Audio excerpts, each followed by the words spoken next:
Peter in Boštjan, pozdravljena. Po tednih napornih pogajanj je Grčija naposled sporočila, da bodo o nadaljnji pomoči tujih posojilodajalcev odločali grški volivci. Kako vidite to odločitev grške vlade? Peter?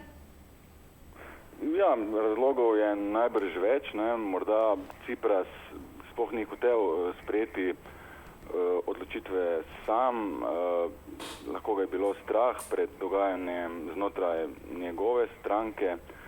To je lahko naredil tudi iz prepričanja, da ponujeno res vodi v še hujšo recesijo, ne. Ampak načeloma se mi zdi referendum koristen, ne, da bi pač grško prebivalstvo vprašali, ali želijo tak način reševanja krize in ali so pripravljeni sprejeti pogoje članstva v evru. Ne. So pa vprašanja skrajno kompleksna, ne, in na njih se po mojem težko odgovori zgolj da ali ne. Kar je problem, se mi zdi, da je čas za takšno odločanje že minil, ne.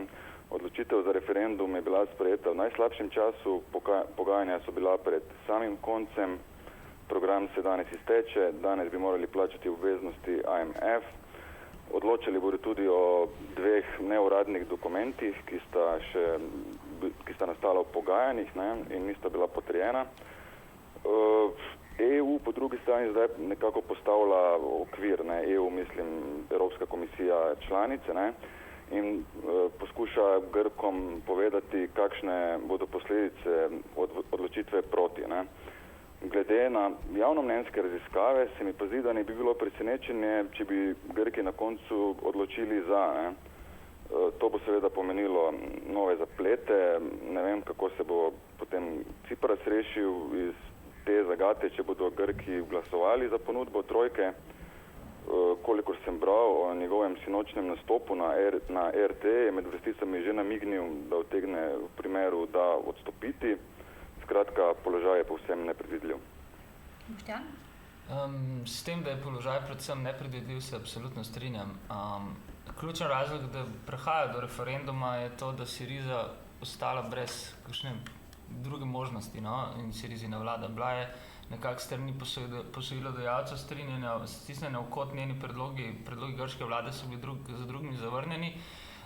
Mislim pa, da si ne Cipras, ne njegov ožji krog praktično niso, ne bom rekel, upali, no, dovolili sprejeti te ključne odločitve do končnega velikega ne, in so to odgovornost, kako bi rekel, outsourcali, prenesli na prebivalstvo, ne. Syriza je dobila slabo tretjino glasov na volitvah in na nek način s tem niti ne radikalnega mandata za koliko izstop iz evrskega območja, ne. In kajti predvolilna kampanja in tudi prvi dnevi po oblikovanju vlade je bila zelo proevropska, ne. Jedro Syrize, to, kako bi rekel, modest, srednje jedro Syrize je zelo proevropsko in je ves čas zagovarjalo ostanek v evrskem območju. Potem pa je ta isto jedro bilo presenečeno strani z radikalnim odzivom in popolno nepopustljivostjo Bruslja, ne, ki je, to sem se večkrat zelo jasno prepričal iz neposrednih virov, Syrizi pred volitvami nakazal oziroma je dal vedeti, da bo veliko bolj kako bi rekel, sprejel in pokazal dobrodošlico Ciprasu in tovarišem, ne. Potem pa se je zgodilo nekaj popolnoma drugega. Nič ni ostalo več na mizi, kar bi Alexis in Yanis lahko uporabila. Referendum je ekstremno tvegana poteza, v nobenem primeru ne vodi v pozitivno prihodnost. In jaz mislim, da če pač referendum izglasuje ne, bo to vsaj možnost novega začetka, če referendum izglasuje da in potrdi varčevalne ukrepe, je to nadaljevanje agonije, ne prinaša nič novega, hkrati pa za vse večne čase, po mojem mnenju, vzame možnost kakršnikoli novi evropski levici. In to je konec Syrize, to je konec sedanje grške vlade in vrnitev v tisto, kar je ustvarilo sedanjo katastrofalno stanje. Evropski voditelji so to svojo zadnjo ponudbo označili za velikodušno gesto, po drugi strani pa je grška stran sporočila, da gre za izseljevanje. Kje se tu skriva resnica, Peter? Ja, sam sem bil do konca prepričan, da deal bo, ne, tako je tudi v sami končnici pogajanj tudi kazalo, ne. kdor ima čas in voljo, lahko tudi pogleda, ne, vse dokumente in lahko zlahka se ugotovi, da so razlike na koncu bile res majhne, sploh glede na to, kaj je na kocki zdaj. Ne. Se mi zdi, da ni neka velika razlika, ali privarčujejo 200 ali 400 milijonov na področju obrambe, tudi to ne, kje je DDV za kak izdelek, višji, nižji. Dejstvo je, da so varčevalni cilji bili ublaženi. Ključno pa je, da bi Ciprasova vlada številne reforme morala sprejeti takoj, da bi se lahko sprostila pomoč, ne? In po mojem je šlo za eno fundamentalno nasprotje. Ne? Cipras bi raje odlašal z njihovim izvajanjem in zdi se mi, da Grčija zavrača sam model reševanja, ne? Po katerem mora v zameno za pomoč sprejemati reforme, želi spodkopati v bistvu sam sistem reševalne politike.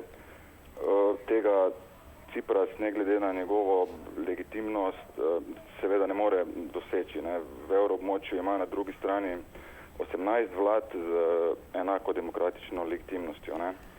In tudi nadaljnih korakov v smeri še enega prestrukturiranja odpisa dolgov druge vlade niso hotele narediti, dokler Grčija ne začne uresničevati sporazuma. Ne. Povsem skupaj se mi zdi, da je izgubljeno celotno zaupanje in sploh ne vem, kako se bodo lahko v prihodnosti še pogajali s Ciprasovo vlado. Jaz mislim, moderna demokracija je diktatura večine, ne? In to sedanja Evropska unija jasno kaže. In to diktatura večine, v kateri ključne članice narekujejo tempo igre manjšim, ki potem postanejo bolj nemške od Nemcev in bolj janičarske od janičarjev, kar je najbolje videti na primeru Slovenije. Ampak kaj dosti izbere Grčija ni imela. Ne? Res je, da so se ideje in predlogi zelo približali. Ne? V resnici ni šlo za teh 200 ali 400 milijonov. V resnici je šlo in gre še vedno za negiranje zelo demokratične volje grškega ljudstva na volitvah, ne, ki se je jasno, glasno in odločno zoperstavilo v nereševalni, ampak uničevalni politiki, ki je Grčijo spremenila v državo tretjega sveta. Ves čas govorimo samo o številkah. Te številke imajo neposredne posledice, imajo imena, obraze, imajo tretjino otrok, ki hodi v osnovne šole lačnih, imajo 3 milijone ljudi od 11 brez zdravstvenega zavarovanja, imajo popolnoma sesute javne servise. Če se temu reče reševalna politika, potem je Evropa na poti v popoln propad. Ja, seveda je tragično, da so ljudje v Grčiji v zadnjih letih že veliko trpeli. Danes je pač položaj takšen, da lahko končajo v popolni katastrofi. Ne? Zdaj pa res je depresivno spremljati to dogajanje zadnjih dni, ne, in tudi način, kako sta pogajanja vodila Cipras in Varoufakis, je znatno pripomogel k temu. Ne. Zdaj, če Grki glasujejo proti, bo Grexit najbrž neizogiben. Ne. To bi po mojem pomenilo pravo opustošenje, sledila bi hiperinflacija, grozili bi socialni nemiri, spet kdo bo Grčiji posojal denar, ki ga potrebuje. Ne. Prva znamenja tega, kar se bo dogajalo v primeru Grexita, lahko v zadnjih dneh že spremljamo v Grčiji. Že tudi brez Grexita, ne, kdo bo v takšnih okoliščinah investiral v Grčiji, odpiral delovna mesta. Ne. Zdaj, če Grki odidejo iz evra, ne, bodo spet potrebovali pomoč, ne, spet bo prišel IMF, ne, spet bodo postavljeni pogoji. Ne. Zdaj, za celotno območje evra in EU bi bile posledice predvsem politične. Pokazalo bi se, da Evropa ni zmožna reševati težav v eni od razmeroma majhnih članic. Ne. Tudi samo območje evra, sam evro je bil koncipiran nekako kot enosmerna ulica, kot irreverzibilen projekt. Ne. Tako bi bil z odhodom ene članice tudi spodkopan eden od njegovih temeljev. Ne. Zdaj, seveda tudi same geopolitične okoliščine so, to je Rusija, islamska država, migrantska kriza, so neugodne, ne. In ja, na koncu pa bi spet Evropa morala pomagati Grčiji z milijardami pomoči na takšen ali drugačen način. Ne. Ne? Tako da vsi scenariji so negativni. Boštjan? Strinjam se, da so scenariji negativni. Ne? V nobenem primeru ne na referendumu ne bo Grčiji omogočil ekonomskega okrevanja. Ne? Ampak razmere v Grčiji so šle že tako daleč, govorimo o nekem eksistencialnem, socialnem nivoju, da je metafizika, bi rekel, prevladala nad fiziko. Ne? Fizične potrebe so v tem trenutku v drugem planu, gre samo še za ohranitev ostankov dostojanstva in tisto, kar Evropa kaže v tem trenutku, je popolna smrt humanizma, razvrednotenje česarkoli človeškega. Grčijo se obravnava kot neko poredno franšizo znotraj korporacije, ne, ki v nobenem primeru ne bo ekonomske ustvarila svojim vedenjem velike ekonomske škode v Evropi, ji bo pa posredno in nehote ustvarila veliko politično škodo. Jaz mislim, da v tem trenutku in zadnje tedne niti približno ne gre za ekonomsko igro, ne gre za denar, gre za politične vzgibe, gre za tako rekoč smrtno paranojo modernih evropskih elit pred novimi Sirizami, pred širitvijo nekih socialnih in hkrati tudi seveda protivarčevalnih politik. Poglejmo, kaj se dogaja v Španiji in tudi kje drugje, ki utegnejo v bližnji prihodnosti, če bi seveda Siriza preživela, pokazati še kaj več kot srednji prst obstoječi ekonomski in družbeni paradigmi. In bojim se, da Siriza te nedelje ne bo preživela dolgoročno, da ima samo še nekaj mesecev, zaradi tega, ker praktično nima niti dovolj logistike, da bi na tem referendumu uspela zagotoviti ne.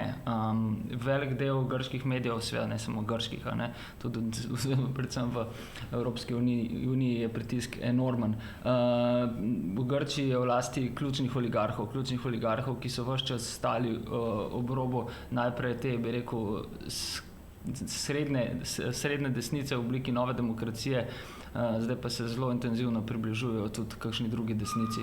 Padec Sirize politično in družbeno ustvarja prostor, ki bo utegne spominjati na drugo polovico 30 let v Evropi, v prostor, v katerem bo skrajna desnica rasla z neverjetno hitrostjo. Ta ista Evropska unija, ki je Grčijo stisnila v kot, je mati svojih prvih evropskih otrok in to je zlata zora, grški neonacisti. Te so v tem trenutku veselo lačni prihodnosti. Obima hvala za pojasnila. Hvala.